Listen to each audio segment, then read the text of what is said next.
अस्सलाम वालेकुम दोस्तों, उम्मीद है आप सब लोग खैरियत होंगे। बात करेंगे ओमान में कोरोना केसेस के बारे में। आज 2 जनवरी 2022 और दिन है इतवार का। पिछले 3 दिन में ओमान के अंदर 475 कोरोना के केस रिपोर्ट हुए और एक वफ़ात हुई।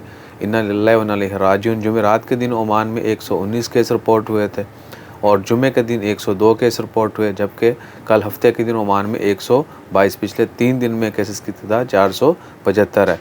और ये भी बताते चलें कि छुट्टियों में जो है, वीकेंड हो या कोई भी दूसरी छुट्टियां हों, तो स्प्रिंग कमेटी की जानब से, मिनिस्ट्री ऑफ हेल्थ की जानब से केस अनाउंस नहीं किए जाते। तो ये 475 पिछले 3 दिन के केस है। एक वफ़ात हुई। अल्लाह ताला तमाम मरीज़ों को शिफ़ाए कामिला अता फ़रमाए और वफ़ात पाने वाले मुसलमानों की मग़फ़िरत फ़रमाए, उनको जन्नतुल फ़िरदौस में आला मुकाम अता फ़रमाए।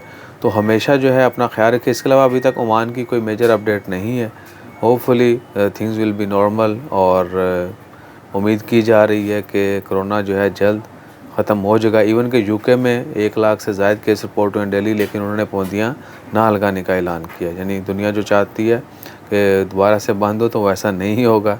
बहुत सारे लोग अभी भी चाहते हैं कि छुट्टियाँ हों, लॉकडाउन हो, ये वो, तो ऐसा कुछ नहीं है। यूके ने भी ऐलान कर दिया कि वो सख्तियाँ नहीं करेंगे, पाबंदियाँ नहीं करेंगे। बाकी देखना है कि आने वाले दिनों में कौन क्या अनाउंस करता है। और सऊदी अरेबिया में आप सबको पता चल चुका होगा कि सेफ़ डिस्टेंस और मास्क जो है इनसाइड और आउटसाइड पब्लिक प्लेसेस पर भी लाजमी कर दिया गया है। तो जैसे कोई मज़ीद अपडेट्स आती हैं ओमान के हवाले से और दीगर मुल्कों के हवाले से, कोई मेजर अपडेट आती है तो वो इमीडिएटली आपके साथ शेयर करेंगे। अपना ख्याल रखिए, दुआओं में याद रखिए। जज़ाकल्लाह। अल्लाह हाफ़िज़।